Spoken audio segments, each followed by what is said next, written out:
operate at 3,000 volts, far more than you need for the EV and the AI data center. That tells you how capable our technology can become. And also, we'll be showing you the Fox brand. The Fox brand is focusing on the traditional Chinese language, LLM. We're currently also working on some ideologies with Confucius ideologies that we're going to train this brand to have. At the bottom of this technologies, besides answering your questions, they have to tell what's right from wrong, right?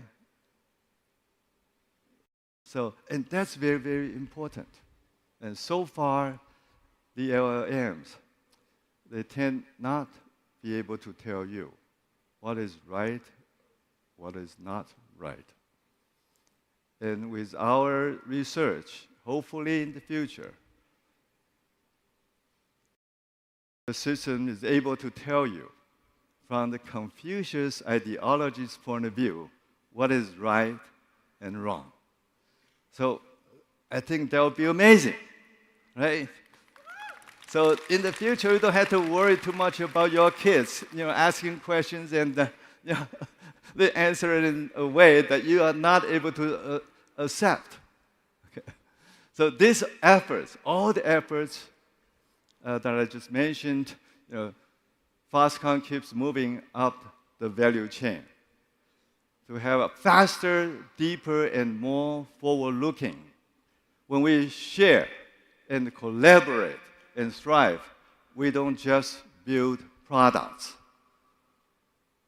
We build momentum. The momentum to drive, to have a shorter time to market, time to cost, and time to technologies. And our vertical integrated foundation enables deep collaboration with world-class technology leaders, which you will be hearing them very quickly. With world-class technology leaders, partners we rely on, who will rely on us because they know that Foxconn can turn ideas into reality. And that's very, very important. Okay. You can have a lot of design engineers. They can have great ideas. Yeah. I remember our friend Johnny Ive, when they make their phones, they can draw a very nice picture of a phone, but they can't realize it. So, with Foxconn, we try to make their dream come true, okay, by realizing their ideas. This morning, you're going to hear about our next level of AI and NVIDIA cloud partners. You will also hear about our collaboration towards level 4, autonomous driving from the recent announcement with NVIDIA, Uber, and Stellantis. Imagine, we're going to run our level 4 robotaxi in Taipei with this technology running on the car built by Foxconn. Would that be fantastic?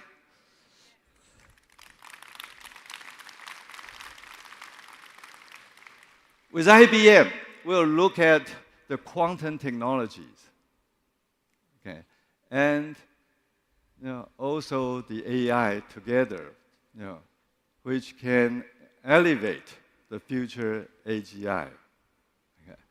With NVIDIA and ABB Robotics, we're going to discuss physical AI in industrial manufacturing. And you'll be hearing about our work on the AI robotics platform with Alphabet's intrinsic. Foxconn's innovative CDMS business model for EVs will be in the spotlights with Japan's Mitsubishi FUSO, which you will be hearing what they're going to do in Japan. But also, we're going to show you, the EVs that Foxconn has designed for the Japan market. We understand that innovation doesn't happen in isolation. None of this would be possible without our partners and colleagues. One of our newest partners is OpenAI. In very short years, it is amazing the achievements OpenAI has made.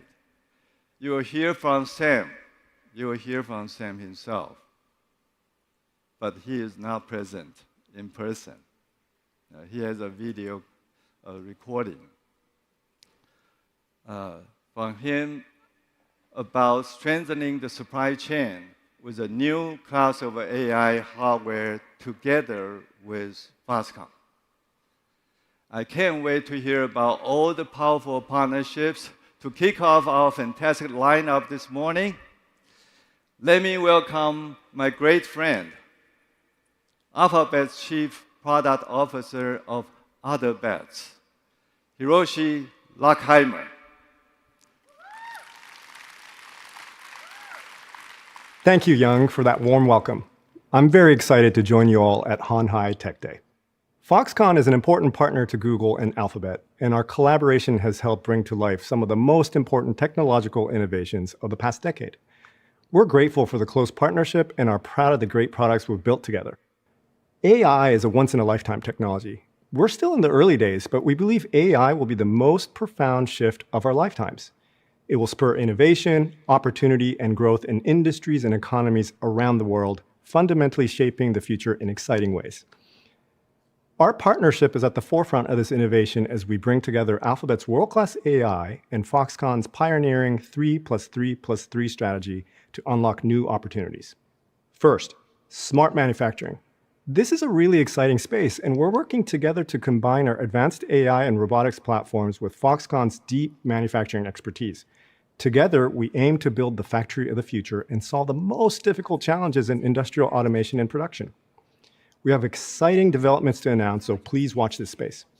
Next, smart EVs. In support of Foxconn's contract design and manufacturing service model, we're integrating Gemini to deliver enhanced navigation experiences for Foxconn's electric vehicles, helping to shape the future of the automotive industry. And finally, AI transformation. Gemini is already serving as a powerhouse for efficiency and innovation within Foxconn. Through Google Cloud, our partnership is strengthening global digital resilience, enhancing cybersecurity, and boosting productivity, serving as a great foundation for 3 smart platforms. On top of all this, we're also working together to support local industry and talent. Foxconn joined Google's Project Hatcher program, supporting Taiwan's startup community. Google also participated in Foxconn's summer intern program, offering joint training. The potential of AI is immense, and I'm excited to see what our partnership will build for the future. Congratulations to the Foxconn team on a great Hon Hai Tech Day. Back to you, Young.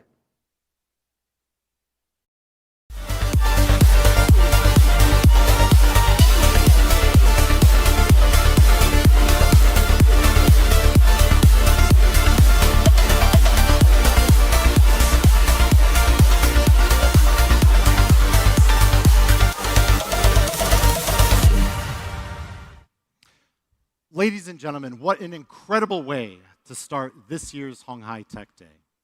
A message from our partner, a special appearance by our founder, and a visionary keynote by our chairman, Young Leo.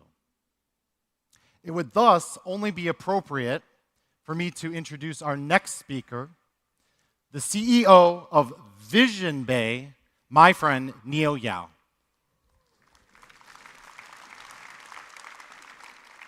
Good morning, everyone. Thank you for being here. I'm Neo, CEO of Vision Bay. I believe many of you are wondering who we are.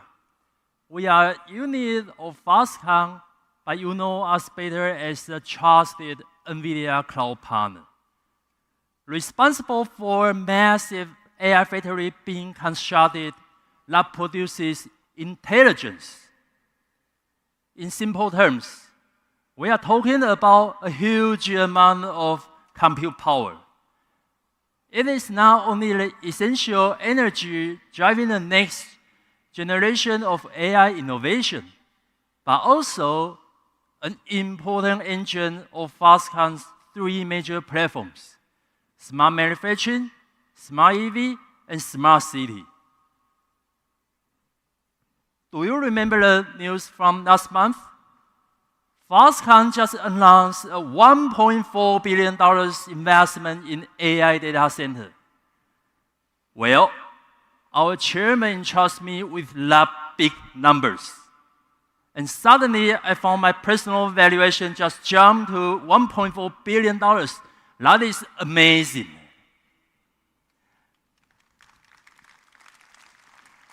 But more importantly, I came to realize I have been given a much bigger mission.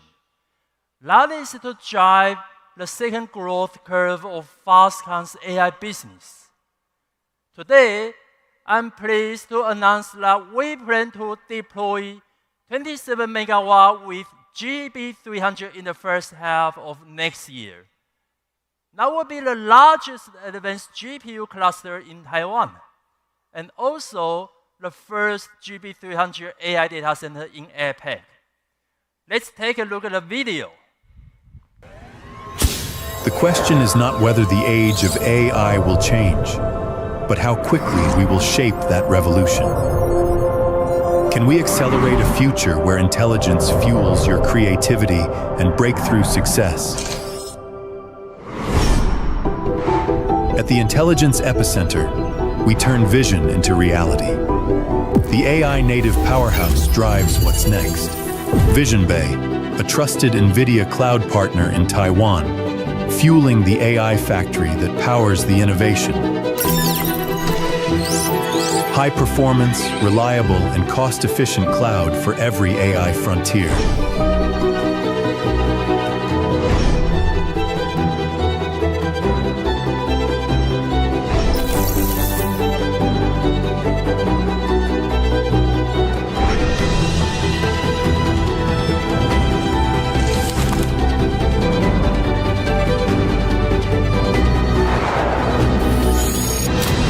With the rise of AI, we power progress from factories to cities to mobility.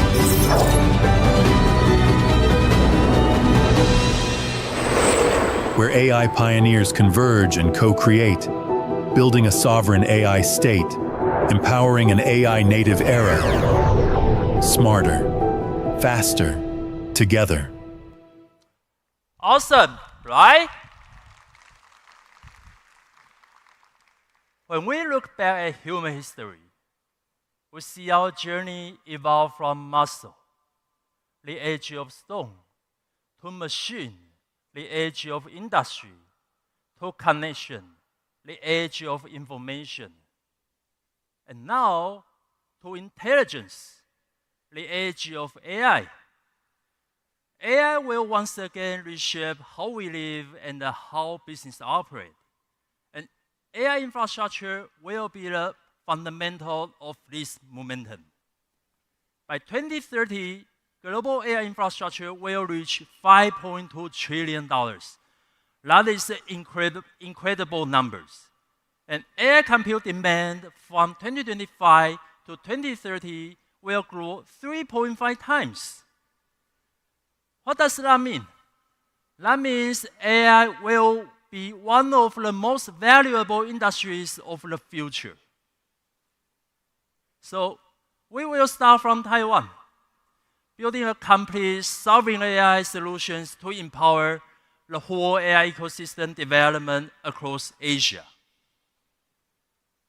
We plan to realize these visions through three key dimensions: cost competitive, rapid deployment, and application integration. Vision Bay will unite Foxconn's manufacturing, design, and the supply chain capabilities to deliver the most competitive hardware. Besides, we secure key resources and integrate from infrastructure to application. So AI data center can deploy faster, and we bridge the compute with real AI adoption, helping our customers, the enterprises, turn ideas into impact. The next wave of technological and economic power is being created by us. This will not only expedite the whole R&D development, but also drive the industry and economic growth. The most important thing is that provides the ecosystem to foster AI talents across the whole industries. We believe that is the foundation of competitiveness, securing nations' technology autonomy and data security. However, as we move into the AI era, Taiwan still faces several challenges that need to be solved. Today, I would like to introduce my good friend Alexis from NVIDIA to share her insight on this issue and the potential solutions. Hi, Alexis. Hi. I'm glad to be with you on the stage today. Actually, I have one question for you. From your perspective, what kind of mindset shift do Taiwanese companies need to get ready for the AI era? First off, thank you, Neo, for having us here. It's a great question. As you know, AI is transforming all industries. Every part of the supply chain needs to think through the impact of AI. As we enter the GPU-driven AI data center area, the barriers to infrastructure construction have risen significantly. In terms of capital investment, building standards, and power requirements. For example, deploying a 10,000 GPU AI data center, like what we're doing together, costs around $1.4 billion US. It consumes 27 megawatts of power and needs floor loading of 1.9 tons per rack. That's for an advanced GB300 NVL72 system for every rack. So in context, 2 tons per rack is more than double the existing conventional data center racks, and 2 tons, for reference, is about the weight of your average SUV. In addition, liquid cooling has become the main stage design architecture for advanced GPU clusters. It means that the difficulty of AI data center deployments for enterprises and public sectors has increased significantly, adding complexity to the operation and maintenance. And as GPU technology development accelerates, building individual facilities may no longer make economic sense. In fact, renting compute resources may offer a far better return on investment, enabling flexibility and enabling companies to scale their compute according to both product and business cycles. So through Foxconn's strategic partnership with NVIDIA and our vertically integrated supply chain, we could deploy advanced AI infrastructure much faster to meet all of our customer needs. Due to a lack of advanced AI infrastructure facilities, Taiwan enterprises in particular are facing efficiency challenges while they're competing with their global peers. And while leading nations are developing sovereign AI and empowering industries through computing power, our Taiwanese companies, they are at risk of falling behind. So, yes, so it's beyond large corporations. Taiwan has over 1.6 million medium and small-sized enterprises that are struggling right now and striving to upgrade and transform. Our goal is we aim to help these businesses by understanding the workflows that they deploy in their businesses, by integrating AI into their existing processes, a workflow plus AI approach. This will enhance operational efficiency and profitability for the customers.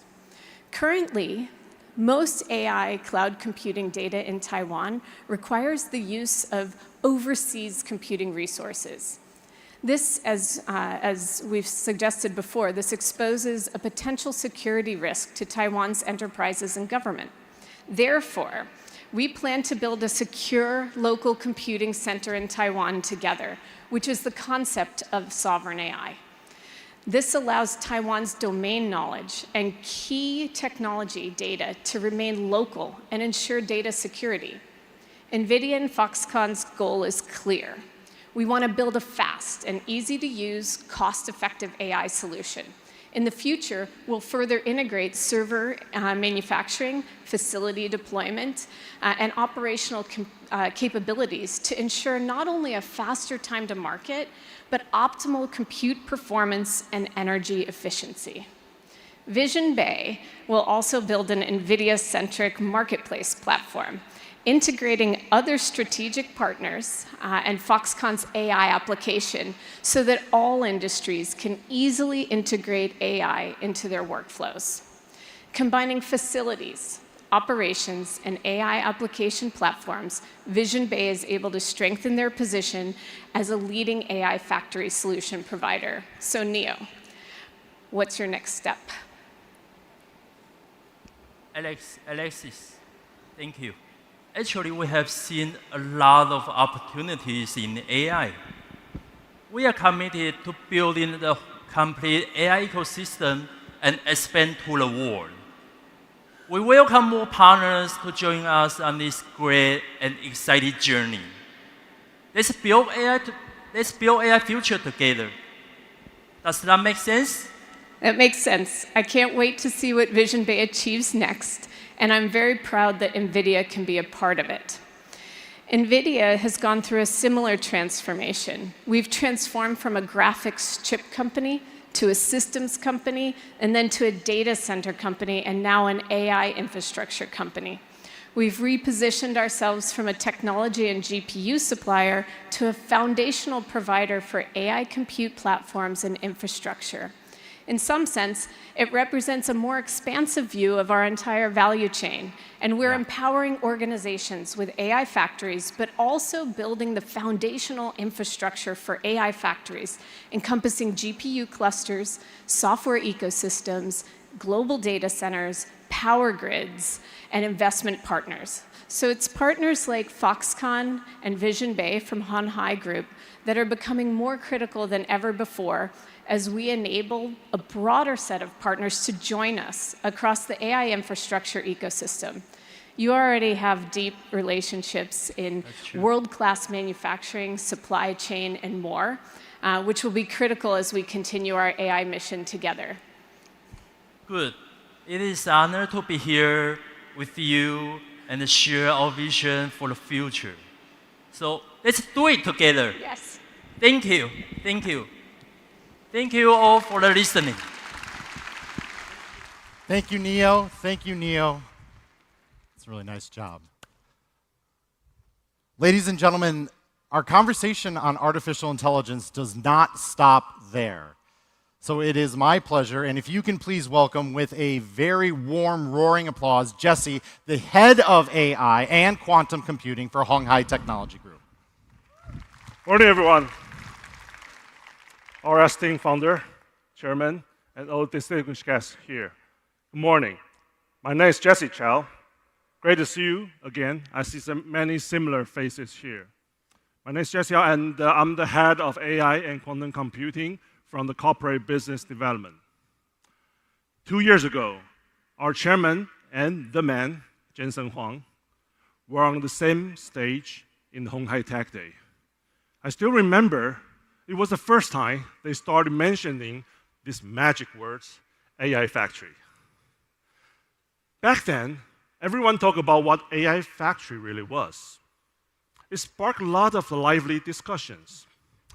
And today, I'm excited to share how far we've come since then, from the imagination to the real impact it brings. Today, we're inviting one of the oldest and greatest company in the world, which has lasted for more than a century. Foxconn still have 50 years to chase. Ladies and gentlemen, let me introduce our new collaboration, IBM, International Business Machines.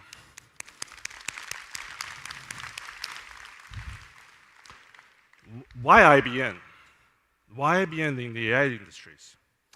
This is a big company, of course. They understand the transformations very well. That's how they last long for these centuries. But with a mindset to continually transform itself, IBM has remained strong in this rapidly changing world. There's no more suitable to tell us how to survive and thrive in this huge AI transition. I think it's one big step forward to the realizations of our AI factories.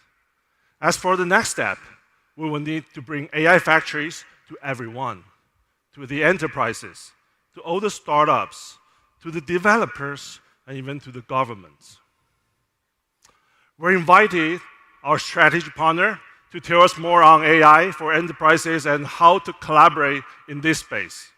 Please welcome Hans Deckers, General Manager of Asia Pacific. Welcome, Hans. Thank you, Jesse. Thank you. Thank you. Thank you. Foxconn team, everyone, thanks for having me. It's actually great, Jesse, to be here. Thank you. Hans, welcome. We all know that IBM is at the frontier of the technologies. We have seen it in the past 100 years. Maybe not just by us, it's by many people. Please, could you tell us what IBM is doing today on AI and all these key emerging technologies? So sure thing. I mean, a lot has happened. For over 100 years, IBM and all of our clients have been transforming. We know about the geopolitical headwinds, but all these uncertainties bring a tremendous amount of opportunity. For IBM, it's always be, and it will always be, client first. And when you look at the hot topics today in this world, Jesse, it's sovereignty, as we just heard, data, control, flexibility. Yes. How do you stay there? Now, we can't do this alone. And this is why partnerships together with Foxconn, together with other parties, is so important to assist clients on their journeys. If I pivot a little bit to IBM, IBM is really focused today on 3 emerging technologies. You see them behind me. Artificial intelligence for the enterprise and government, hybrid cloud, and a new emerging technology that is coming, which we call quantum computing. Now, Jesse, maybe we could dive into quantum a little bit? Yes, I think quantum is also another very exciting term, right? Tell us more about quantum. I think IBM is leading in this space for decades, correct? And I'd like to see how you see the visions of quantum and also maybe how to, fuse with the AI factories together. So, 3 emerging technologies, as I said. The latest one that is on the brink, if you're an optimist, quantum will be there in 2 years. If you're a pessimist, it's 4 years. So take your pick. Wow, 4 years. If you look at the quantum roadmap, and IBM has been on this track, IBM Research, for decades, we see that by 2025 we will have the first fault-tolerant quantum computer. Quantum will not replace classical computing. Yes. It will be a combination. They will supplement each other and accelerate AI. And a lot of this is already coming to the forefront. We've been working with many different institutions, including large banks, where we already see 34% higher accuracy rate in bond trading algorithms versus traditional compute. Oh, wow. So a whole new world is opening itself up. Wow, so there's banks or enterprise start adapting with this quantum algorithm and to optimize their workloads. Oh my, that's very advanced, right? So I think it's also a very different IBM indeed, right? Which is why Foxconn is keen to work with organizations like IBM to realize our visions of the technological future. Next question. What are the challenges that you're seeing today on the AI adoption for enterprises? Right. So let's maybe first ground ourselves in 5 common challenges we see in the boardrooms with enterprises. Okay. And then I'll talk a little bit on how we collectively can solve Sure. it. So the first problem or challenge we see everywhere is that every big enterprise has multiple infrastructures to manage, on-premise, off-premise, and they haven't really found a way to properly integrate them. Second, data. Data has been exploding for decades, but only very few companies have actually extracted the right amount of value from it. True. Thirdly, many enterprises have seen a lack of automation. So with the new technologies, data exploding, infrastructures being everywhere, without proper automation, it's very, very difficult to manage. The fourth one, and these are all compounding challenges, is a lack of skills. New technologies are emerging, companies have a very, very difficult time to keep up with skills, which combines you into the fifth challenge, which is really security. If you have these four not properly managed, you open yourself up to potential security challenges. Now, we've been working these challenges with enterprises and governments, and this is really what brings us to the chart behind us. We've been working and collaborating with Foxconn and other providers to create an integrated stack.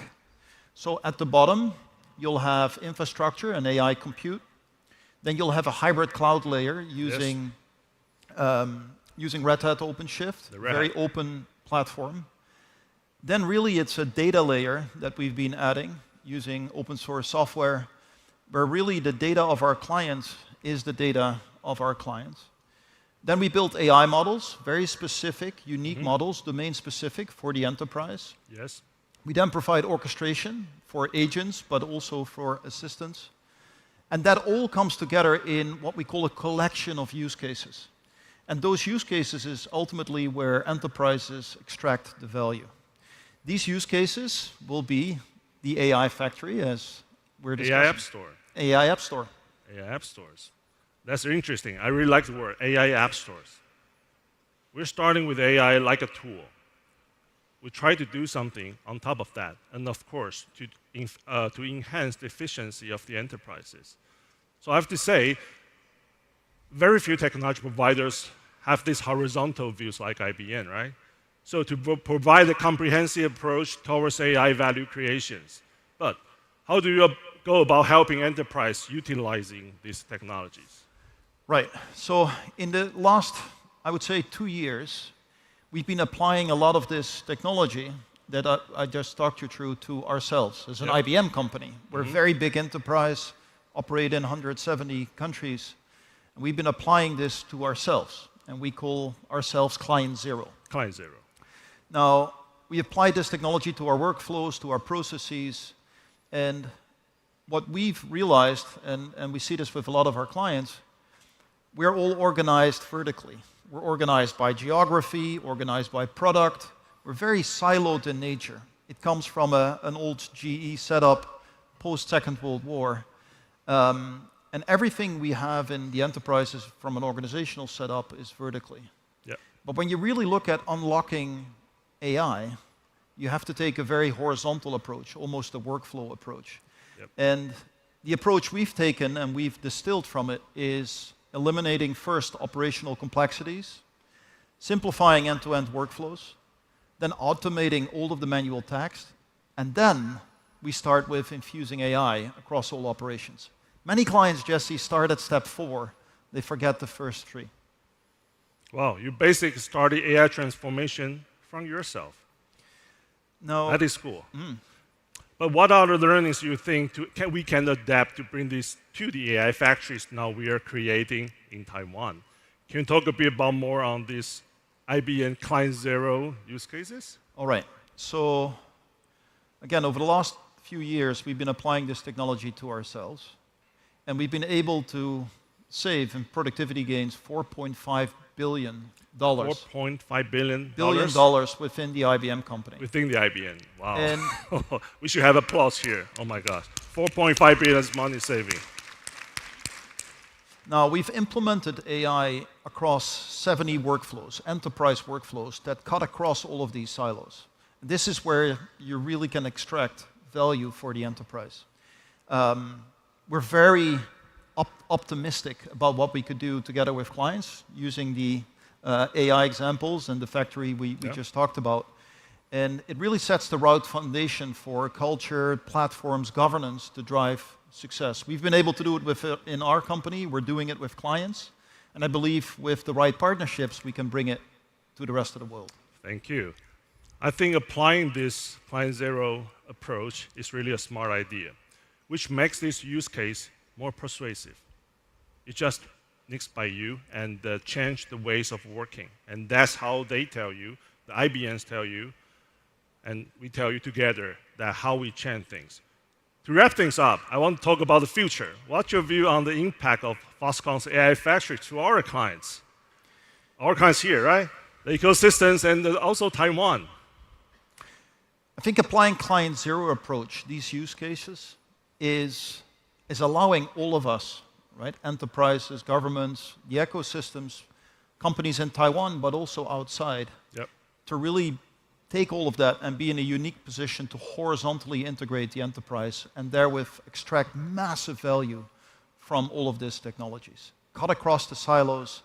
And for us, right, collectively, the realization of the AI App Store is really becoming the use case store for all of the enterprises to start using. I think so, yes, to cut the silos. So what's the final one message you want to leave with all these audiences? So first of all, I have to congratulate Foxconn. It's fantastic to be here. Thank you. It's fantastic to see all of the innovations that Foxconn is bringing. We, as a company, have been in Taiwan for 70 years, and we're looking forward to be there in the decades ahead. IBM will continue to invest into Taiwan's future, and there are a few things that are really important, and I saw it already in the previous presentation. Sovereignty, how do we secure it? And I believe the factory will absolutely help. The power of partnerships, nobody can do it alone, and together we will be stronger. And maybe thirdly, it's really bringing this reimagination to impact, which is the core of this discussion. I think so. I think sovereignty is the big turns also for the future. Right. Thank you, Hans. Thank you. Thank you, everyone. Thank you. Thank you. Thank you. Thank you. Thank you. Let's keep it up for Jesse. Great job. And yes, in case you didn't notice, we do high fives here at Foxconn. And also, I have moved from that position to this position here because I am transferring over from as your MC to now the person who has the pleasure to guide you through 2 talks. Not just 1, but 2. And I also now have to introduce myself. So ladies and gentlemen, my name is Robert Schlager, Head of Corporate Communications for Foxconn in the United States, working closely with our Chief Product Officer, Jerry Xiao, on initiatives across North America. And it is my absolute pleasure to be here with all of you here today to introduce our next segment. As the chairman alluded, this is a very exciting day, but it's also a very exciting moment because what will be shared has not been advertised on our Hon Hai Tech Day website or our Hon Hai Tech Day mobile app. And at this very moment, in both the United States and Asia Pacific, news is breaking if you have not already seen it. News is breaking if you have not already seen it. But for those who have not seen the news, or for those who may not know what we're alluding to, this will also be the first time that it is heard in this very room by this incredible audience. We know that a key to Foxconn's success as the world's largest electronics manufacturer and solutions provider is our global network of partnerships. In part, that's what Hon Hai Tech Day is all about. It's not only a celebration of Foxconn's accomplishments, but it's also a celebration of the accomplishments of our partners. This new partnership is meant to solve problems. Number 1, AI infrastructure components and its demand is outpacing supply. This is a problem. Number 2, this partnership will strengthen the domestic supply chains across the United States and accelerate the deployment of advanced AI systems. I'm from the United States, and I can tell you that as of 2025, Foxconn's presence in America remains strong. And as our chairman has said, the US remains a key region that is part of this technology group's global presence.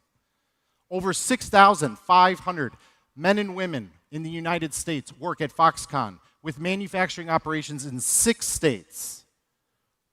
We are proud of our server production development that is taking place in Texas, Wisconsin, and California. We are proud of our presence in Ohio, which is now positioned as a place for future AI infrastructure manufacturing.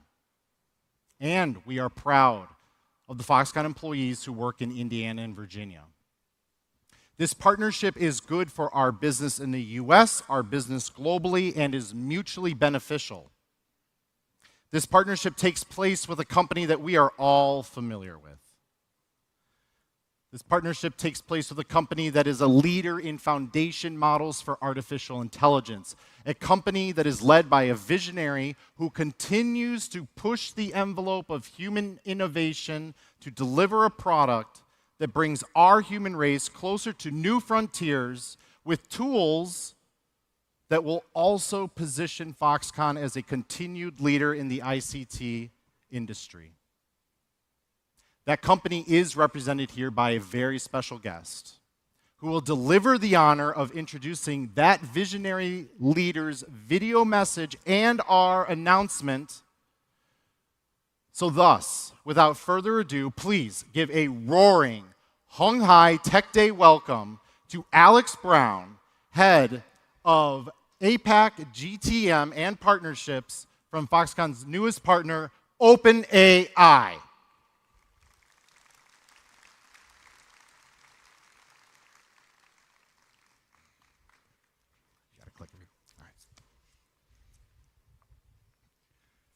Good morning, everyone. I'm Andy Brown. I lead go-to-market and partnerships at OpenAI across Asia Pacific. It's an honor to join you here at Hon Hai Tech Day.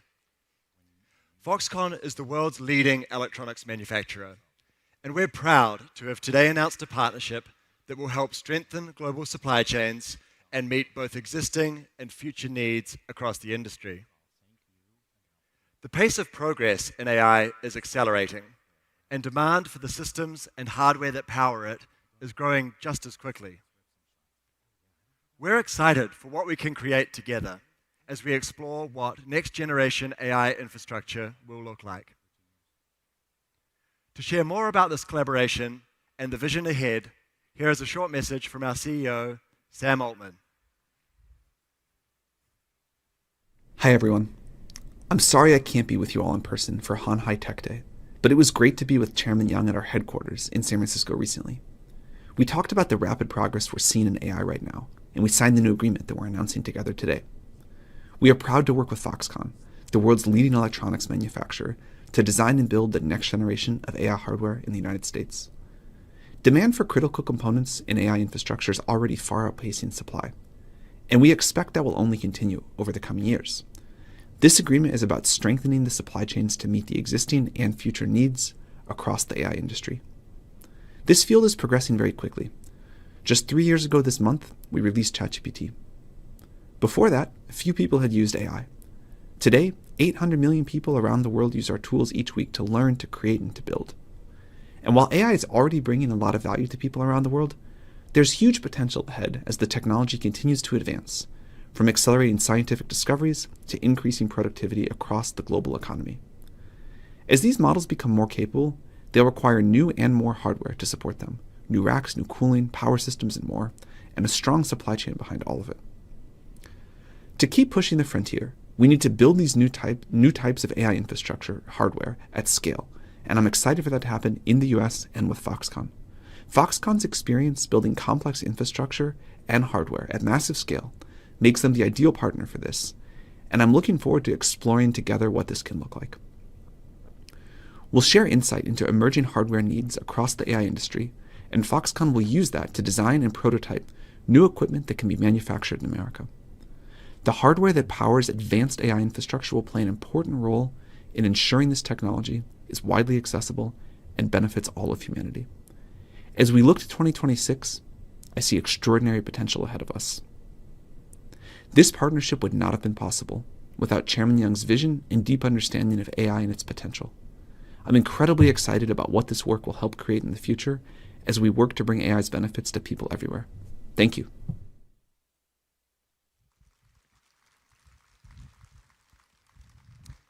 Thank you, Sam, and thank you, Andy, for joining Foxconn to make this exciting announcement.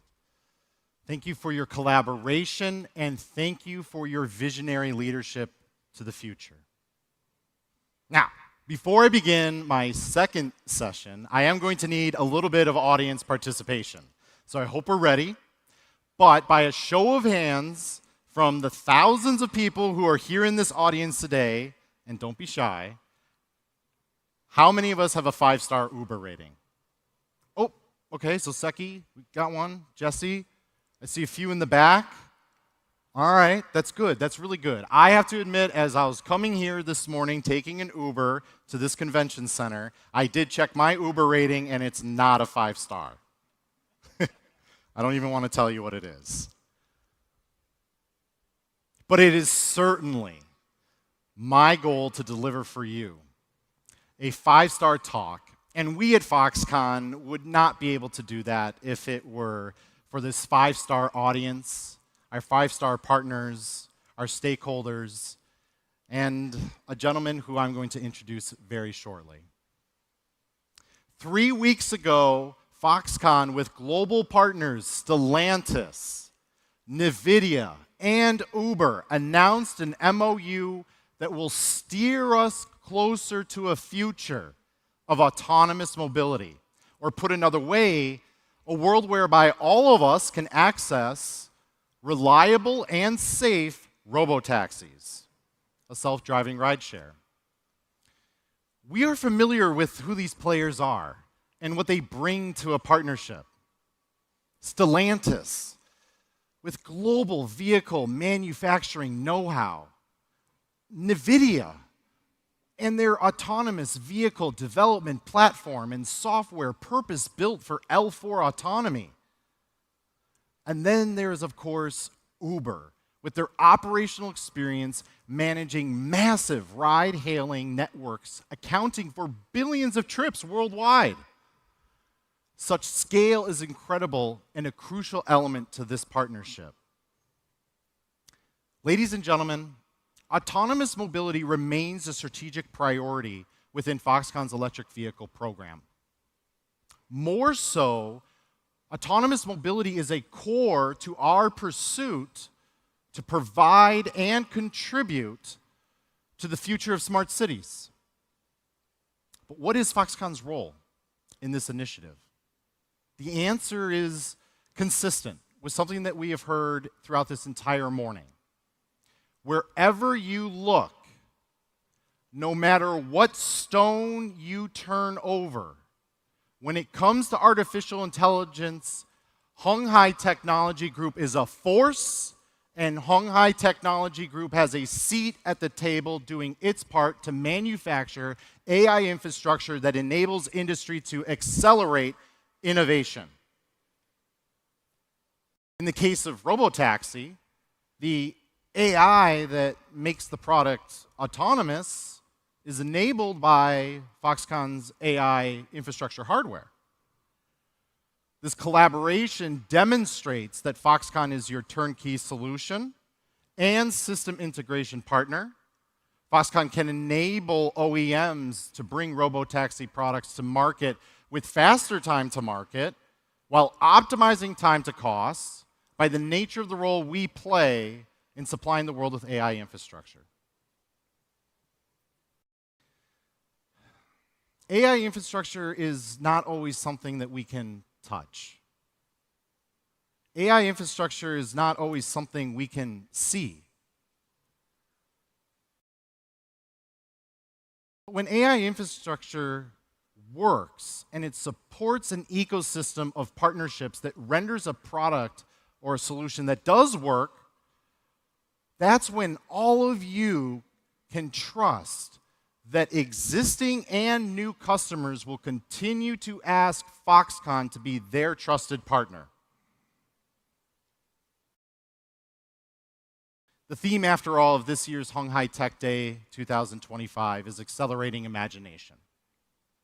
So in closing, let's imagine that someday a safe and reliable robotaxi will become your mode of transportation as you move from your home to wherever your life's journey takes you on that particular day. And speaking of journeys, our journey continues because it is now my esteemed pleasure to introduce our very special guest and partner, Hon Hai, head of Uber's international business and AI solutions, to talk about Uber's contribution to accelerating imagination. Thank you. Good morning, everyone, and thank you, Robert, for the kind introduction. It's a pleasure to be here in Taipei, Nangang, one of the world's greatest centers of technology, innovation, and design, and of course, food. And it's also a pleasure to be visiting as a partner of Foxconn, one of the world's greatest companies.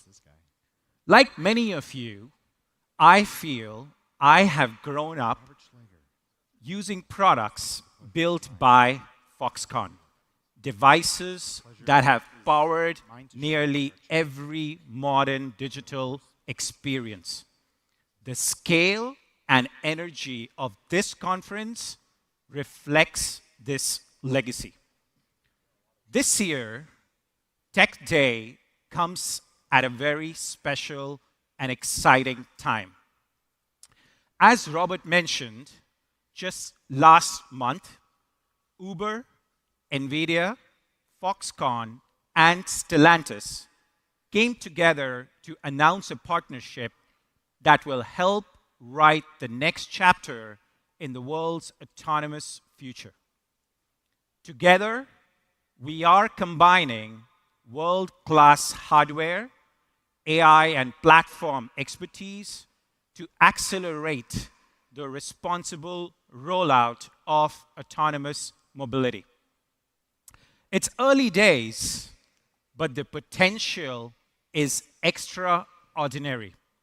Fleets built with Foxconn's manufacturing excellence, powered by NVIDIA's AI platforms, and connected through Uber's global network. It's a collaboration that brings the future closer, grounded truly in safety and trust. For Uber, this partnership is core part of our long-term platform strategy, connecting next-generation vehicles, AI systems, and large-scale demand in a single network that spans the globe. Today, AV trips represent just a small fraction of the millions of trips that take place on Uber platform every single day. But it's also very clear that we are already on a commercial pathway that builds directly on what we already do best, which is orchestrating trips at an incredible scale with precision, safety, and efficiency. By integrating NVIDIA's L4-ready architecture and Foxconn's advanced manufacturing and system integration capabilities into our ecosystem, we are building a model where autonomous vehicles can enter Uber's network seamlessly, operate safely, and deliver stronger unit economics over time. We're also working with NVIDIA to build what we call a data foundry, or a shared AI engine that will process and learn from billions of real-world driving miles on the Uber platform. Built on NVIDIA's Cosmos Foundation model framework, it will help us train and validate the next generation of L4 autonomous systems. These partnerships make it possible truly to move from experimentation to scaled deployment quickly.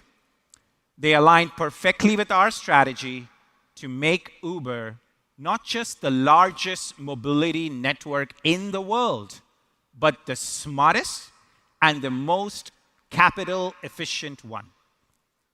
And sometime in the future, who knows, 5 years, 10 years from now, maybe even sooner, many of us here might arrive at Hon Hai Tech Day in an autonomous vehicle built through the partnership between Uber, Foxconn, NVIDIA, and Stellantis. It's a privilege to share the stage with so many innovators here in Taipei. Thank you, Foxconn. Thank you, Robert. And as Uber, we look forward to traveling the road ahead together. Thank you.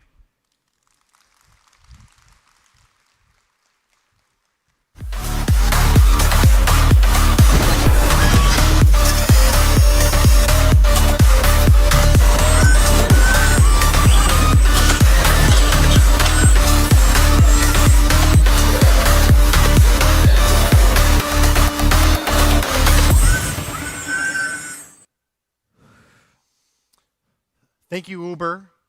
And for our next session, I would now like to introduce Dr. Xie, our Chief Digital Officer from Hon Hai Technology Group. A round of applause, please. Good morning, founder, chairman, and our guests. I'm Shi Zhe, head of the Smart Manufacturing Platform. Before I start, I want to ask a question. Are you excited about all the computational powers and AI capabilities Hon Hai and the partner is providing today? Are you? For myself, thanks. For myself, I'm very excited to use that to change our factories. Smart Manufacturing Platform is one of the smart intelligent platforms of our Hon Hai Group.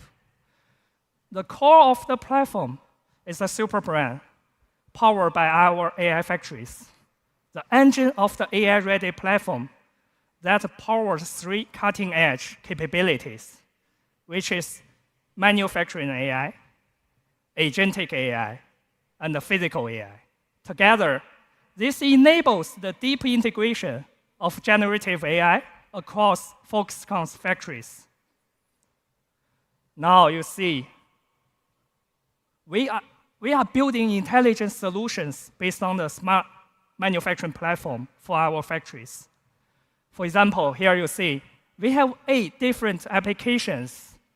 This includes generative AI for advanced scheduling, flexible manufacturing system, factory GPT, and autonomous operation AI for intelligent decision making. Together, they improve our manufacturing capability and maximizing efficiency. But today, before we talk about platform, more importantly, I want to talk about physical AI. I think we are entering an era of physical AI, which is embodied intelligence. This means that AI empowers robots, machines, automation equipment, has the ability to sense, to understand, and to act by themselves. At Foxconn, our chairman mentioned, we have 3 levels of physical AI in our factories. Let me tell you. Number 1, level 1, is a fixed motion and automation. Speed, precision, and repeatability is a major focus for that. Number 2, we add sensing, control, enable basic flexibility and adaptability to response. And level 3, we integrate all the AI capabilities we put perception, decision-making, and learning, allowing system to self-adjust and to do complex scenario problems in real applications. In level 1, you see here, the AI-powered path planning has significantly enhanced our robots and the machines to do more stable work. Now we develop it to EDM and the metal processing. And in level 2, since understanding AI increase flexibility and efficiency in cable assembly and precision assembly in our factory. Level 3, most excited scenario. Multi-model AI enables humanoids and collaborative robots to autonomously execute complex scenarios or applications, including intelligent warehousing and beyond. Right now, we see the capabilities of physical AI, so we are expanding our physical AI capabilities to our most advanced factories, lighthouse factories around the world, more than 100 lighthouse factories. But you see here, apparently, robots' capabilities is continue to advance. The range of applications is expanding. To achieve the optimal performance, not only we need robots, not only we need scenarios, we all need training and simulation. This is heavily rely on the computational power. So today, I'm really happy to invite our guests from NVIDIA to the stage to share their solutions and visions for physical AI. Let's welcome Spencer Huang from NVIDIA. Thank you, Spencer. Hey, thanks. Good morning. Thank you for Please having me. share more about your stories. Sure. Thanks. Thank you so much. Good morning, everyone. Welcome to Hon Hai Tech Day 2025. I'm super excited to be here to talk to you about the types of problems that we see in robotics that we're hoping to solve together with partners like Foxconn. We're looking at a great set of challenges that lie ahead of us for the next stage of robotics. And so one of the things that I just want to take a step back on is what exactly are we looking at in terms of where we started and where we want to go? So we know that physical AI is the next wave. We've seen the advent of LLM and ChatGPT. We know all of the benefits and all of the great technologies and the great solutions that it's offering us. And now we're starting to learn how can we apply this intelligence to the physical systems that are going to help us build and interact with the world around us in the future. And we also know that this is going to be a large industry. Robots are going to be everywhere. They're going to be in industry, they'll be in hospitals, they'll be in our houses, they're going to be on and off world. Robots are effectively the future of humanity in the way that we're going to be interacting with our world and the way that we can go and turn the world and all of the future solutions into things that are new industries that don't exist today. And the reason is because anything that we could automate up until today has largely been limited by the way that we can describe the processes to the robots themselves. Whether it's conventional robot programming, waypoint programming, where you want to show a robot by taking it from point A to point B and having it remember, it's only gotten us so far. But where we are today is extremely impressive, but there's still much more to go. And so in the next set of autonomous robotic solutions, we need to start thinking of how can we apply autonomy at every stage. We often talk about Project Groot at NVIDIA, if you're familiar with our humanoid project. This is an endeavor, a long-term vision of how can we start solving for autonomy for the humanoid embodiment. But along the way, NVIDIA believes that we can take all of these valuable technologies and bring them back into industry today so that way we can apply them to the problems that we see today where they still have no solutions. And so we look at this in physical robotics, or in physical AI for robotics, as our three-computer solution. You need a computer that allows you to train the brain. You need another computer that allows you to simulate the robot inside of a simulated environment that's physically accurate prior to actually deploying to the real world. And then, of course, you need the hardware that allows you to then take all of this intelligence, put it onto the robot, deploy it into the real world, and start really doing valuable tasks.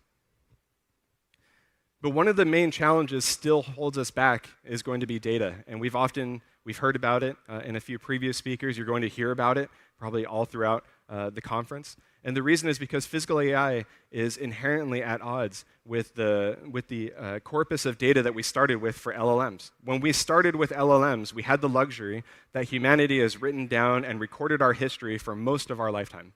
And so we were able to treat and train these agents off of information that already existed. For physical AI, it's much different. We don't really have much in the way of a large data set that allows us to describe the physical world around us. We don't have much data on how we interact with the world, whether we're touching it, how hard you're interacting with an object. We don't have much information because we never really had means to record it, we never had means to generate it, and we never had means to augment it, meaning that whatever small bits of information you can capture, how can we turn that into large amounts of information synthetically?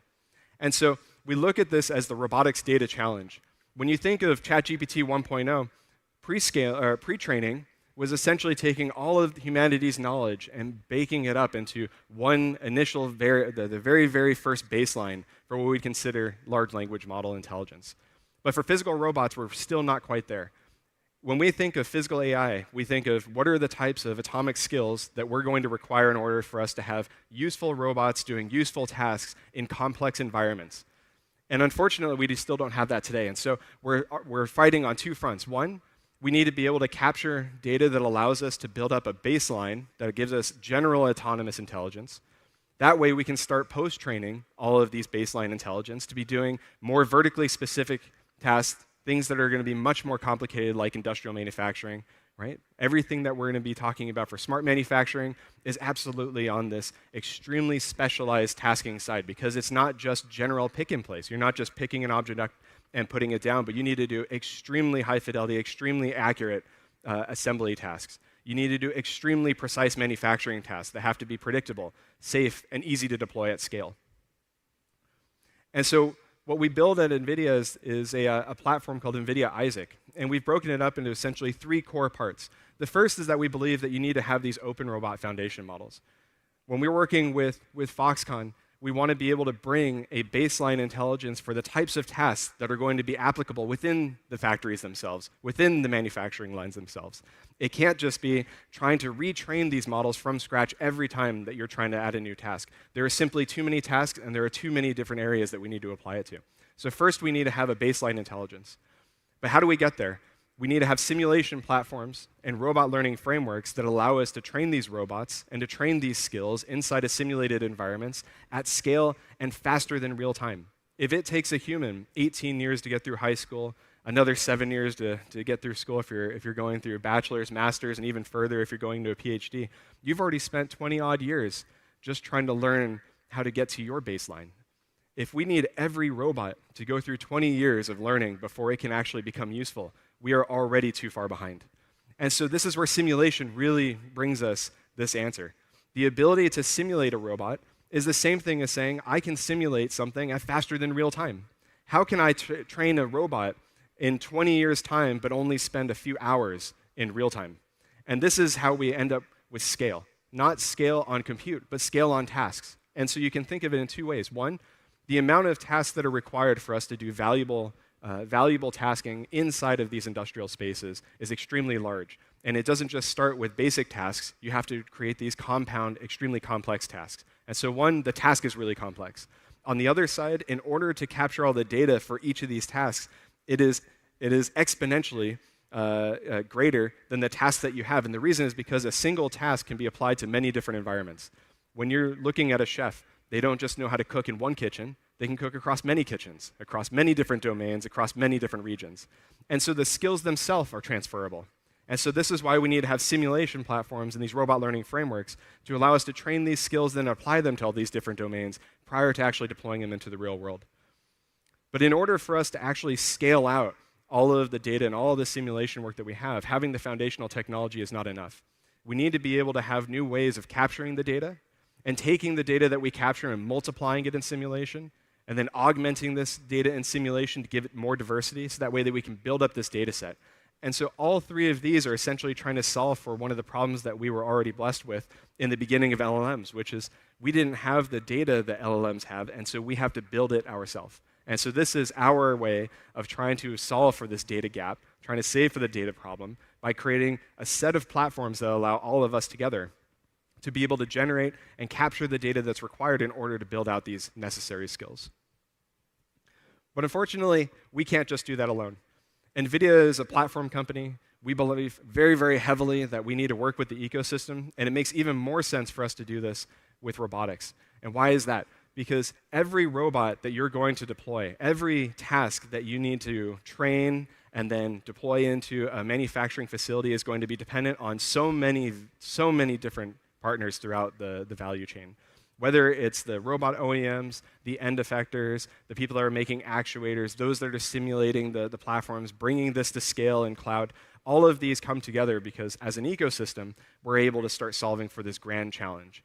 It's not a single company challenge, it's a grand challenge. And that's why working with Foxconn, it allows us to start solving for one of the most important and one of the hardest challenges out there, which is industrial manufacturing. Smart manufacturing has the unique position of being at odds with the way that we think of general tasking.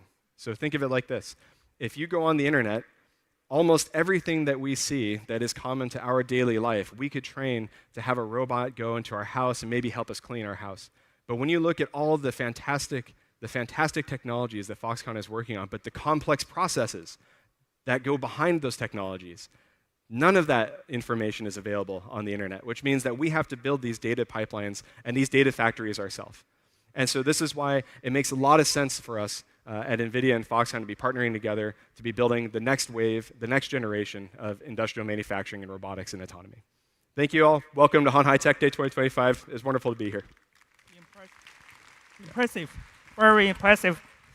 Spencer, thank you for coming. Thank you so for much. sharing your visions and Thank you. let us know how physical AI looks like. Absolutely. Thanks. Thank you so Thanks. much. We can feel that robot industry is going so fast. AI brings significant change to the whole industry. We see the humanoids, we see the level 2 flexible robots, but we also see a fundamental change for the traditional robots and automation together with AI.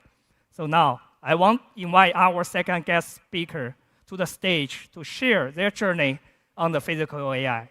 Let's welcome Mark Segura from ABB Robotics.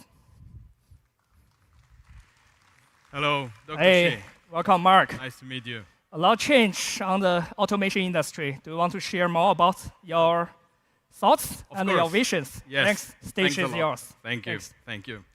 Thank you, Dr. Shi, Chairman Liu, Foxconn team. It's an honor for us to be here to explain you our today's vision of the factory of the future of ABB Robotics.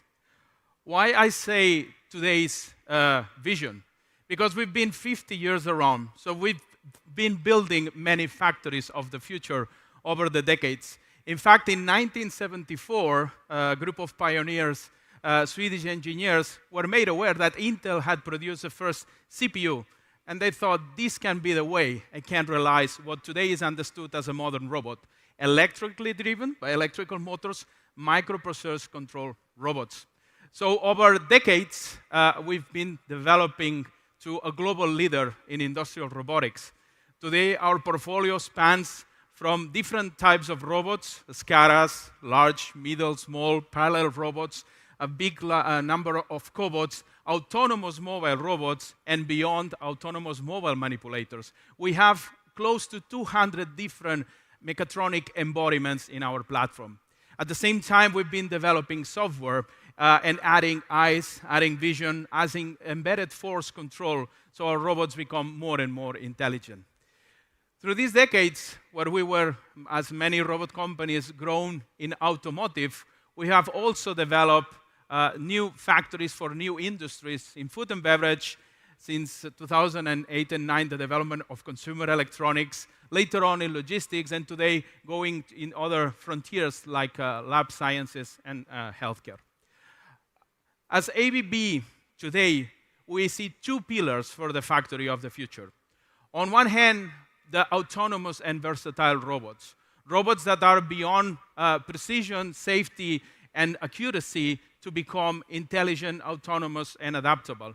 And coping with that, the next step of robot simulation towards a hyper-realistic digital twin.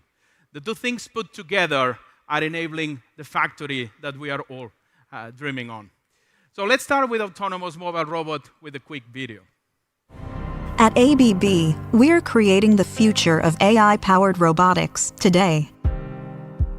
Advancing mobility, deepening understanding, and enhancing capability. Combining the latest in hardware with the smartest in AI-powered software. From accelerating scientific discoveries to building faster and more affordable homes and keeping business moving. Our robots don't just see, they recognize objects and can pick, hold, sort, and move them with precision. Our robots don't just act on programming, they understand the world around them in 3 dimensions. They build their own maps to navigate in real time. And they learn from what you tell them or show them, with the versatility to switch between a range of tasks in real time, and the autonomy to get the job done without intervention. ABB robots will do more things, in more places, and do it faster, safer, and smarter. In a new era of AI-powered versatility and independence that we call autonomous versatile robotics.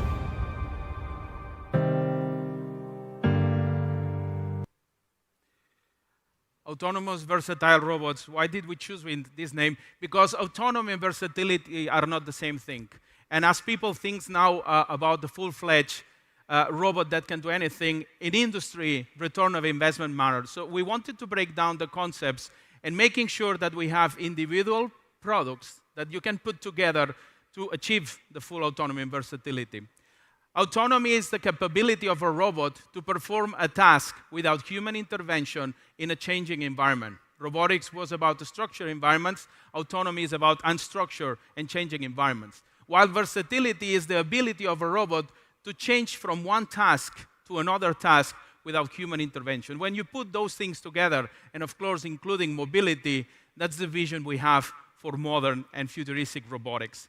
That future is already here. We are commercializing and deploying many of these ABR products in the world. The first I want to mention is a non-AI product, as much as this is not cool these days, but it's a very important level of autonomy and dexterity. We use it in electronics assembly in many of the Foxconn plants, and it consists on giving the robots the vision combined with the force to do very delicate assembly.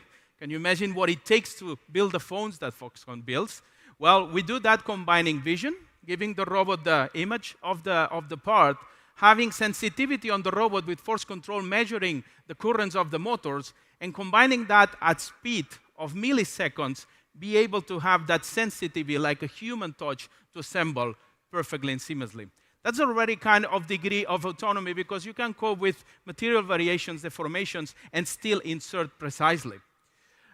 We have developed our range of mobile robots, and what's really particular of them is their mapping and localization capabilities. We call that visual SLAM, visual simultaneous localization and mapping. The autonomous robots are equipped with cameras that see the world in 3D. They create cloud points, and these cloud points go through, of course, neural networks to understand.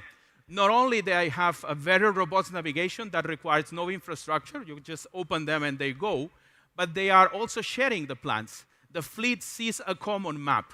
We have factories in the US who have hundreds of AMRs deployed with kilometers of factory map sharing the maps together. And that swarm intelligence is, of course, bringing additional yield.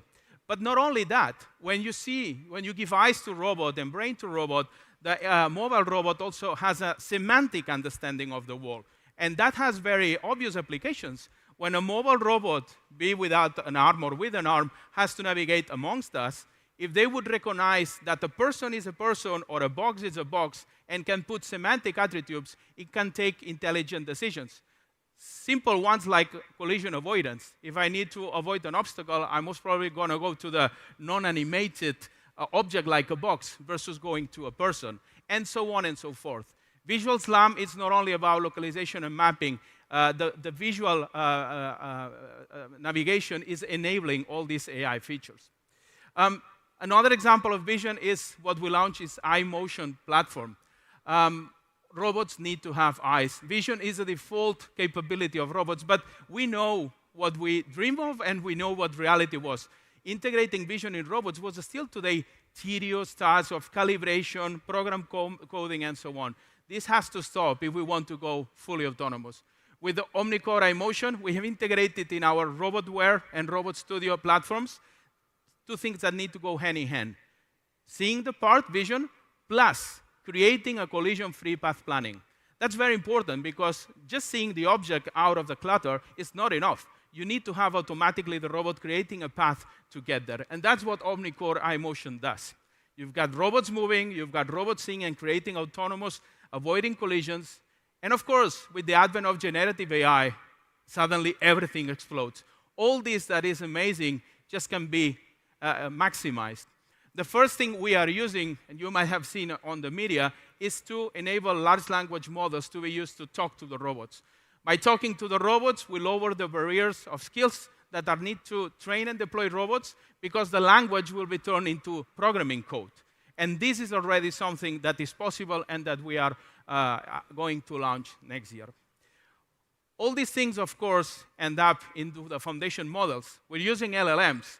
The next step is to use VLMs, visual language models. We're also doing that in partnership with Landing AI, a startup from Silicon Valley, where we are taking all the images from internet, going through visual language models, so then the robots can automatically see and detect the objects. And then with iMotion, you create an automatic path towards that. That is the first pillar of the factory of the future. And as you see, you will tailor the needs of autonomy and versatility to your application. So you don't need to have what you don't need. And if you need to have it all, you're also going to have it. The other pillar of the next step of the factory of the future is evolving what has been a fantastic robot simulation tool, our tool Robot Studio, to become even more value creative. And how we do that? By adding hyperrealism and physics into the robotic simulation. Robot Studio simulation can simulate with high accuracy of motion and precision robot motion. So basically, we are closing the gap from sim to real. There's a lot of talk about these days about the gap between simulation and reality. And if that gap is not narrow enough, then there's big, big value lost in between.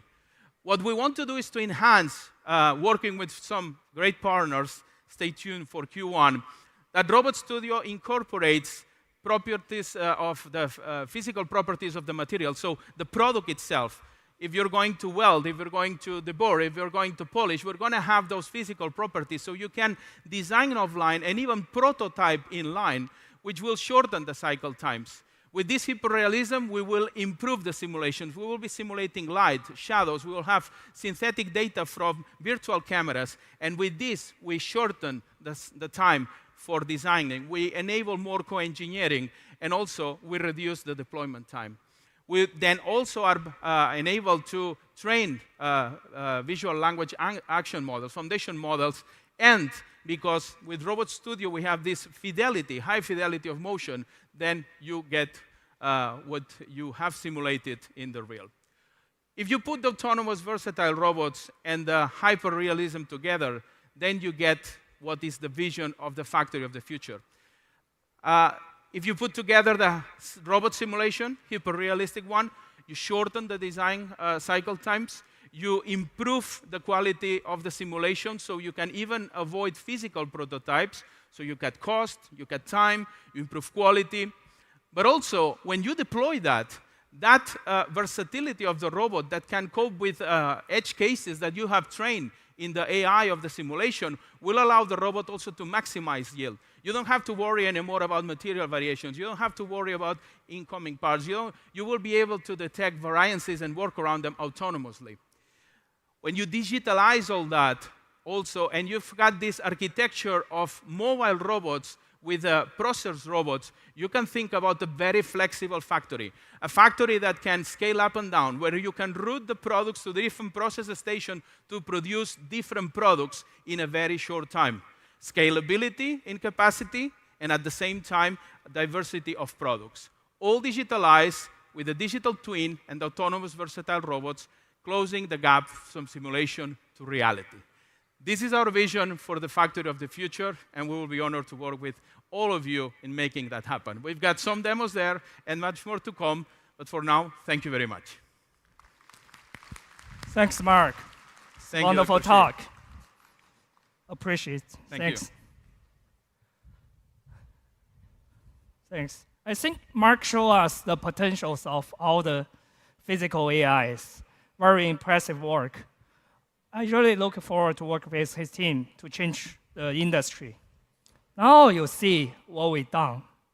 I'm very confident. You see, we built a triangle, very stable. Right? We built a triangle for a physical AI. Here, you see, we have a closed-loop physical AI SWAT. Foxconn, NVIDIA, and the ABB. Together, we are shaping a smarter, more connected, and data-driven future for global manufacturing. Last year, here at HHTD, we shared our collaboration with Alphabet Intrinsic, Siemens, and the Project Genesis with BCG. Today, they are all here. Together with the Intrinsic, we build a platform to shift from product-specific solution to a general-purpose automation solutions, which gives us an eventual goal of full factory orchestration and automation. And we have one more thing forward. Today, we want to announce we have a joint venture company together with Alphabet Intrinsic that will build the intelligent factory of the future. And Intrinsic CEO Wendy, she's here today with us. Thanks, Wendy. Cannot wait to work with your team to change the world. Thanks. With Siemens, we aim to bridge IT and OT, enable the rapid development of industrial business applications. We provide an algorithm library to accelerate implementation while ensuring AI safety through systematic validation and governance. Now you see the platform. This is our vision for the smart manufacturing platform. It's an AI-intensive manufacturing ecosystem.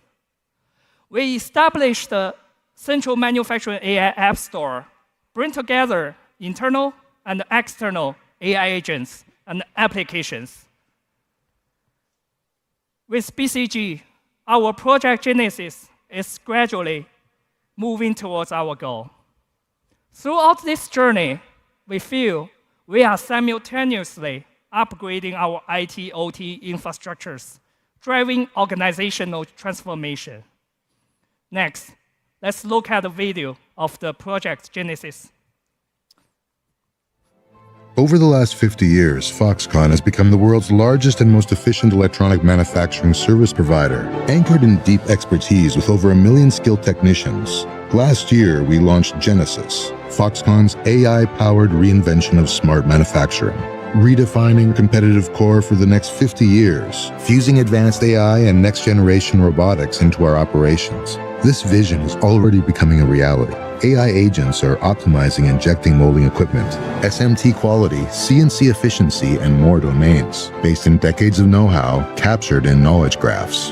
At the same time, our first industrial agentic AI system is live, orchestrating multiple domain-specific agents into one intelligent decision network. What once required cross-functional meetings now happens instantly, making objective, data-driven decisions, executing low-risk actions, and inviting managers to co-pilot when it matters most. Together with robotics integrated into the physical world, the factory of the future is coming alive, smart, connected, and cognitive. We are rolling out AI agents from one site to move more than 10 factories worldwide, using a simple platform that makes it easy to deploy computing power, process data for AI, and tune each agent for local needs. And we're transforming how we work, cultivating new talent, and redefining intelligent manufacturing services. This is Genesis, with our partners worldwide pushing the boundaries of smart manufacturing. Join us on Hon Hai Tech Day to see this in action. Now you see, this is a real AI-intensive industrial internet. Now I'm not only excited, I'm in a hurry to go back to the factory to do my works. Thank you for your time.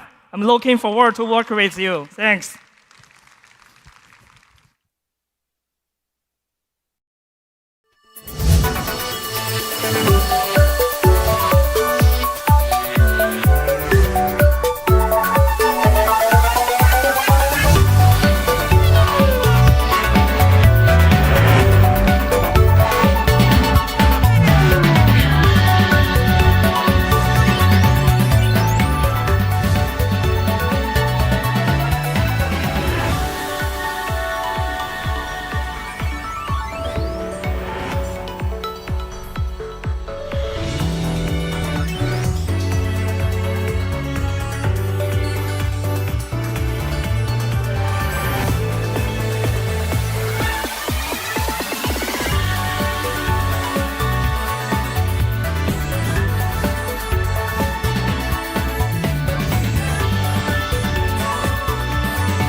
Terry-san, Yan-san, everyone, 大家好.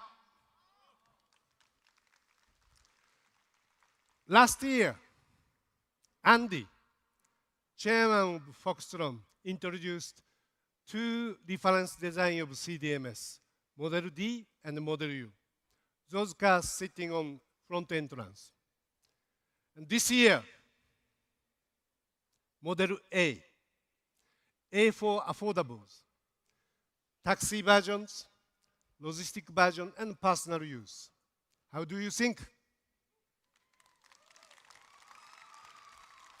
Thank you. Model A is a B-segment MPV, multi-purpose vehicle, one of the most selling category in Japan, Southeast Asia, and India. We electrify this car with 42 kilowatt battery and 135 kilowatt motor. Let me explain more about unique sales point of this car. I am very heavy user of Uber in Taiwan, rating 5 by the way. And ordering Uber by app, if I find Model C and 7 is matched, I'm so glad because it's very spacious. Particularly when we are 3 or 4 people, all other cars are too tight. Model C is okay. Perhaps many of you have been to Japan. Then at the stations or airport, you have to make a line to get the taxis. In Japan, there are still many poor sedan taxis. Tight, difficult to get in, get out, and not enough space for luggage. But when I luckily get the Japan taxis, yeah, because it's a spacey, easy to get in, get out, and same charge. Probably you have same experience in Taiwan or Japan or both. With those experience, we prioritize spacious is our #1 priorities. Comparison with top competitor in same categories, our car is 100 millimeter wider and 50 millimeter longer wheelbase. That create this outstanding spaciousness. Look at this. Floor is completely flat and 2-class upper space. Please let me inspire you a little more. What brings a spaciousness? Look at the left. You can come in the car with very large baggage. When you are in a hurry, this helps you to save time a lot. Look at the right one. Mother can bring baby push cart without foldings.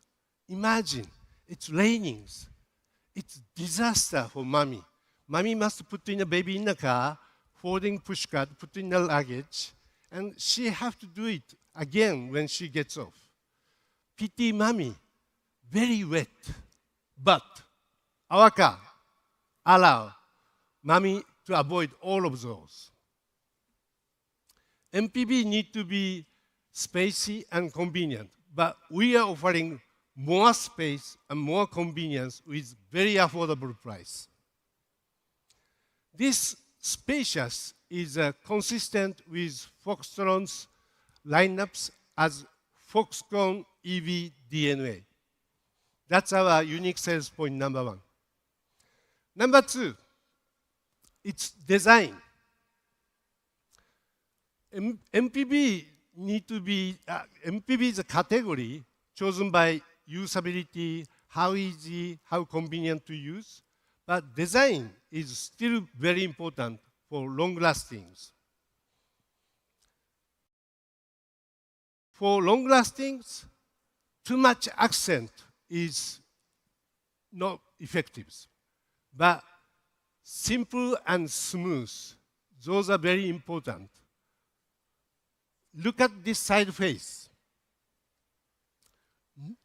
No gaps, no steps for glass and window. Look at the front headlight, side rail, and rear combinations. Just simple and straight.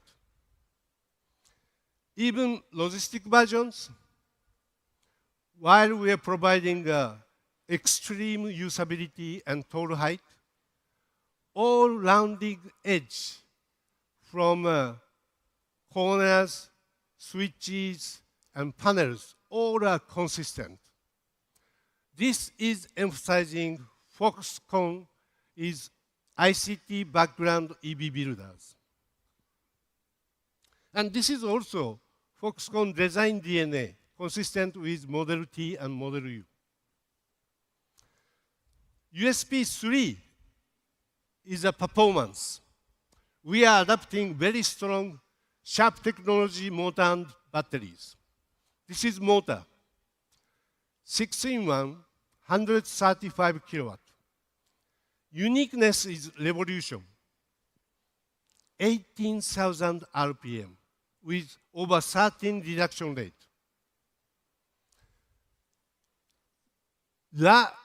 Usually it's 12,011. High revolution with large reduction rate create a big torque. So we successfully made motor very compact. Weight is only 60 kilograms. Usually 135 6-in-1 is 80 to 85 kilograms. This compactness also contributes not only for lightweight, weight reduction, but also turning radius. As I explained, our body is bigger. That creates space, yes. But some people don't like it because big body spoiled agilities. But our case, it is not. Thanks for super compact motors, our turning radius stay only 4.9 meters. Competitor 5.54 5 to 5.4 meter with much less width and wheelbase. On top, this creates an extra crushing space in a bonnet that contribute NCAP to be 5-star. This is battery, 42 kilowatt LFP. This is very thin. So step height stay 400 millimeter and less. But most selling point is charging time, 20 minutes with 400 volt. 20 minutes, 800 volt is not difficult, but expensive.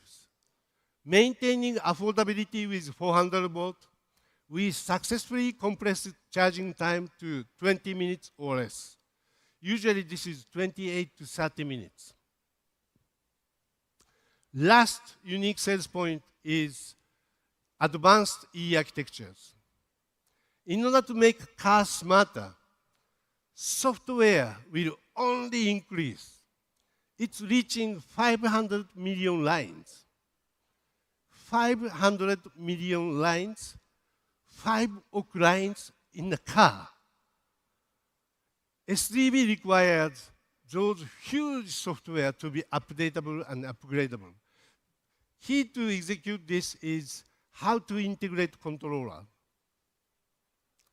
We are latecomer for old world, but sometimes latecomer has advantage. Luckily, we have no legacy from old-fashioned EEA, while most of OEM does. This is our zonal control. Successfully integrated, we have only 28 ECUs, including some small one in the sensor. Usually it's 150 to 200.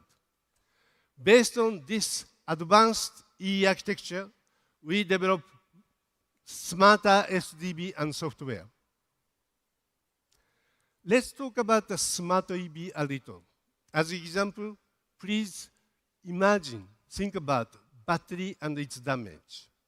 Generally, battery nature is same. For example, smartphones. If you make a complete empty, you damage battery a lot. If you make a always full charge, then even using with cables, you damage. On top, like EVs, when you give a quick charge, while battery is very hot, you damage battery a lot. You don't want to damage batteries, of course, but you don't know when you are damaging batteries. As part of smartness, our battery talk to you before you damage. Hi, Dad. I need to talk to you. What happened, my princess? I'm very hot since you are driving fast and braking strong repeatedly. Oh, sorry, my princess. I promise I cool you down. Thank you, Dad, but Remaindelec is very low. You may force me quick charge. Oh, no, my princess. I promise not to charge you until you cool down. Okay, thanks, Dad. Now I go back to IVI. See you at home.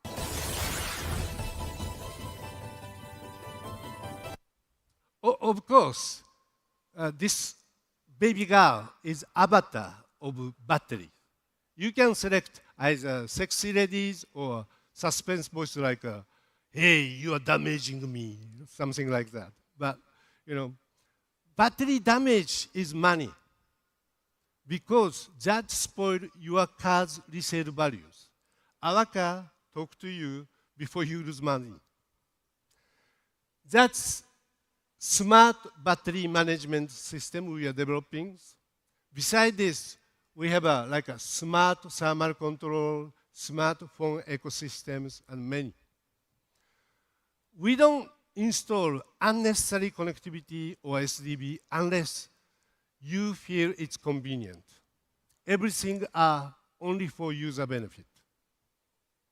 We are going to communicate these smart technology to outside through MIH after obtaining visibility of our patent. We take patent not to dominate this technology, but prevent someone to dominate technologies. We believe these smart technology need to be opened, accelerate EV sales globally. So that's our Model A, reference design for CDMS customer, spacious, simple design for long lastings, and high performance, and advanced EEA with smart software. We have been receiving many requests from our potential CDMS customer to use these for taxis, logistics, and personal use. We would like to hear from you today and tomorrow. Please give us your voice, advice, request to make this car better. 谢谢大家. Thank you, thank you, thank you. I have one more good news today. Last year, we invited ZF Foxconn chassis module as our new family. Egdolf spoke his new growth plan, if you remember. This year, we invite MFTBC, Mitsubishi FUSO Bus and Truck Company, as our new business partner. We released an announcement in August that we agreed MOU to work together for EV bus in Japan, and it's moving as expected. Today, representing MFTBC, Koura-san is on stage. Koura-san, come on stage. FUSO 是日本最大的坐货车，也做 bus. Welcome. See you again. Thank you very much. Koura-san is the head of bus business of MFTBC and my important business partner. Koura-san, can you brief about your company and your vision of EV bus? Stage is yours. Thank you, Seki-san. Of course, it's my pleasure to talk about my companies. Yeah. Hello, everyone. Hello, ladies and gentlemen. My name is Katsuto Koura. Today, we look and hear about many collaborations, partnership of Hon Hai Group. Just on the stage, another collaboration is coming because my name is Koura. Everybody can understand. Huh? This is exactly same pronunciation of Coca-Cola.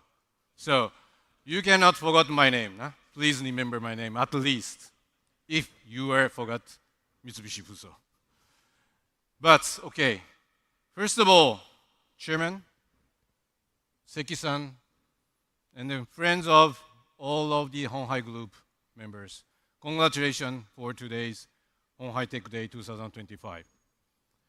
I also very much proud and also happy to take this opportunity to talk about my company, Mitsubishi FUSO Truck and Bus, and also our challenges. But I understand many guys, what is a Mitsubishi FUSO worry about? Who are you? Huh? We are commercial vehicles OEM maker in Japan. FUSO brand have more than 90 years experience and histories. And we are proud of FUSO, not only in Japan, but very much international, globally. We are located in Kawasaki in Japan as a headquarters of our company, and also main our plant for FUSO brand truck manufacturing. Also, we have the facility of development, testing, spare parts plant, also KD plant as well in Japan. My responsibility is bus. Regarding for the bus, there is Mitsubishi FUSO bus manufacturing. They are one of our subsidiary, and then they are produced our FUSO brand bus in Toyama, of course in Japan.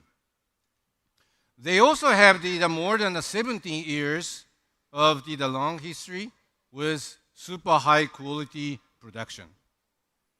Of course, we have to be very much global. We are part of the Daimler Truck Group. And then we have the synergy of the vehicle technology and also the sales network in the global. Oh, back, sorry. This is our sales network. We are Mitsubishi FUSO have around 250 outlets in Japan, and also more than 2,500 outlets through more than 170 markets. We are covering not only Japan from the north to south, but also that we are covering very much globally widely. This is our strength, really. We have strong sales network. We have strong after-sales network. We are communicating with customer. We are doing the B2C business, by the way. So we are communicating with customers daily and also the deeply. And also, we are taking care whole life of customer's vehicle. This means we are taking care customer's business itself. Anytime, customer centricity. This is our company's of the most biggest philosophy. This is our lineup. This is our history. This is our children. I would like to touch later on a bit for my responsibility of the bus. But before going to that, I have to bit short introduce our history and also the innovation.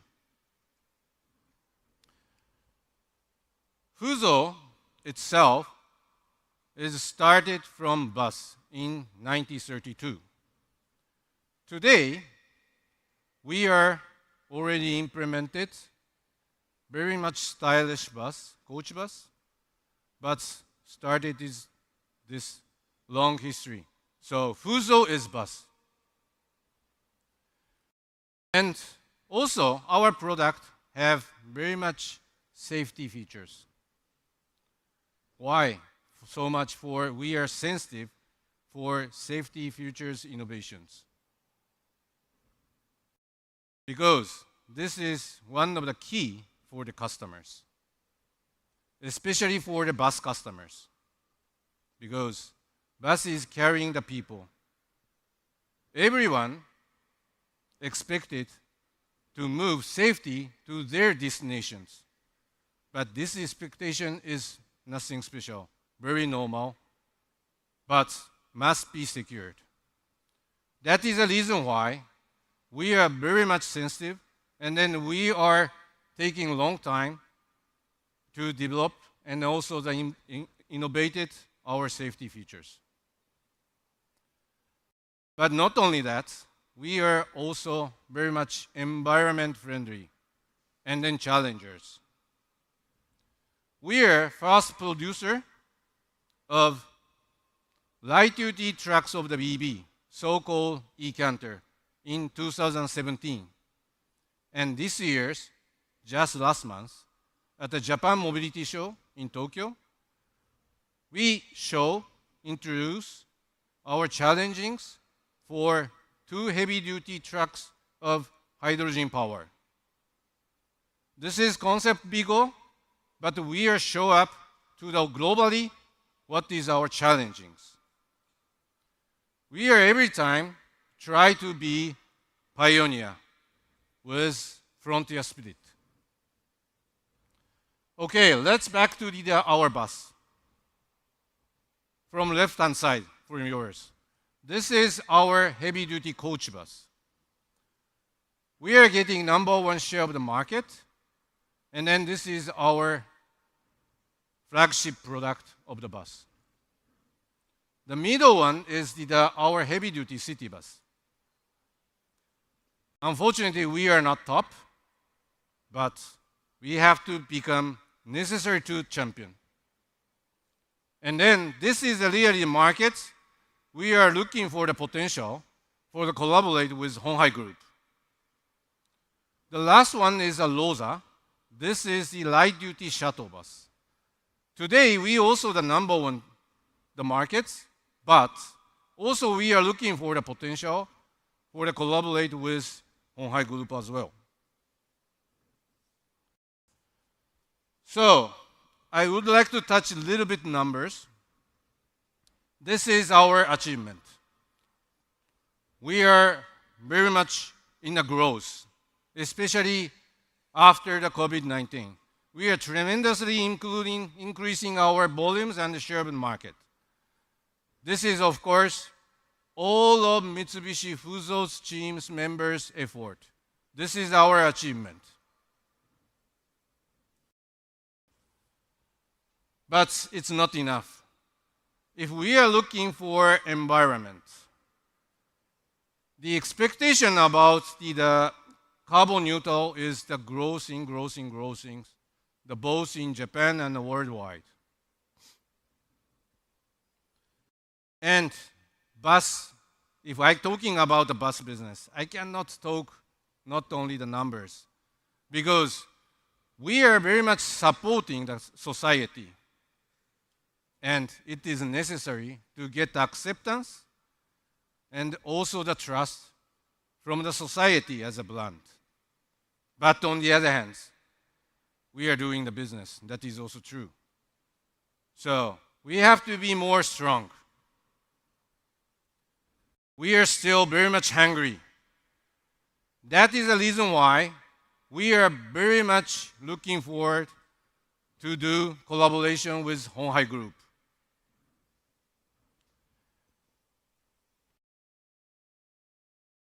As you already know, in this August, we already announced our collaboration MOU signed it. I believe FUSO and Hon Hai's collaboration is leading the expansion of the market of the ZEV. Again, please remember what I said of the strengths of the FUSO. We have a history. We have experience of the bus business. We have the capability of development, production, sales, after sales. We know market, we know customers. What is the strength of the Hon Hai Group? Yes, you already know today. Hon Hai have the technology, tremendous network globally in our areas, a lot. So I believe that is the reason why I'm believing the both companies' collaboration itself is both are becoming the stronger, and we are leading the market much better. So these two models you already know very well. We are trying to collaborate for this model and then expand the market. That is our mission, and then this is our exciting. At the end, I would like to say cheers, kanpai for both companies' succession for the futures. Thank you very much for your attention. And 谢谢、どうもありがとうございました。Thank you. Thank you, Koro-san. Not so much word necessary. We just need execution. In near future, you see Model T, Model U in Japan. We do. Thank you very much.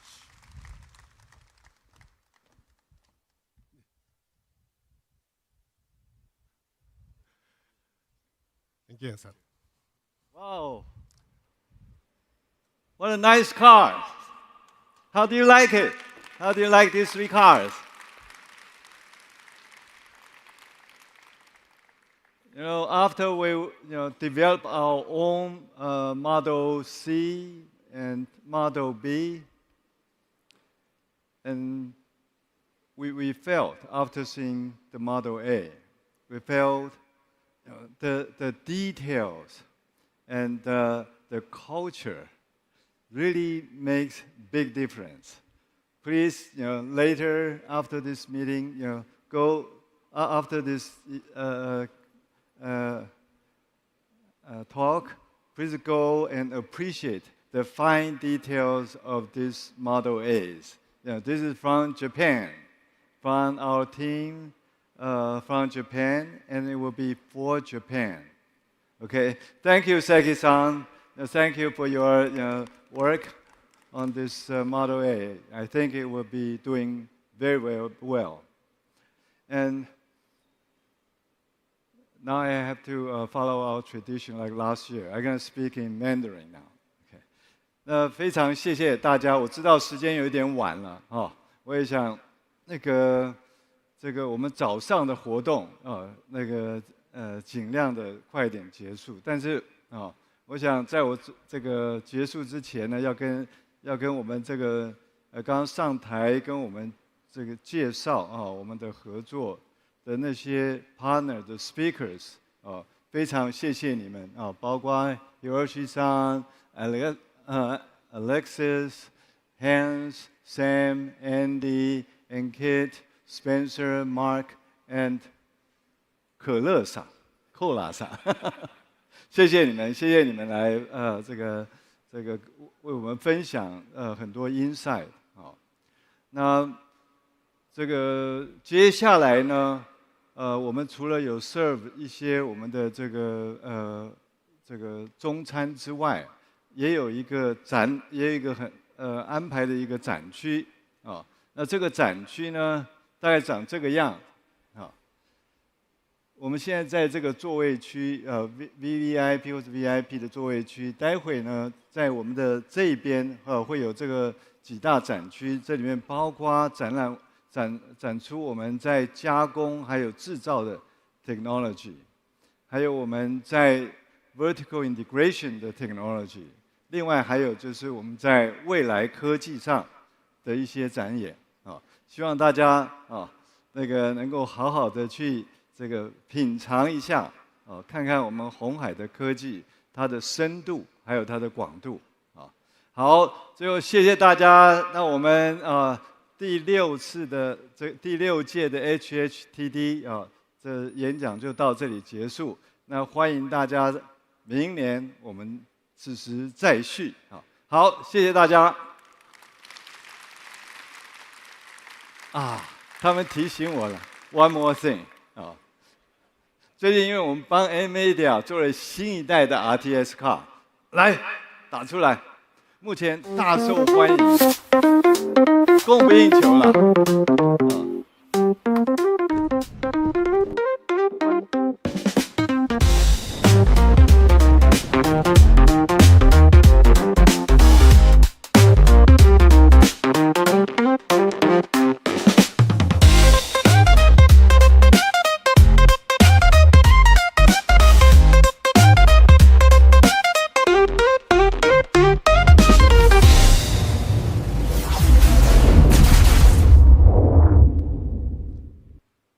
这个 RTX 的显卡，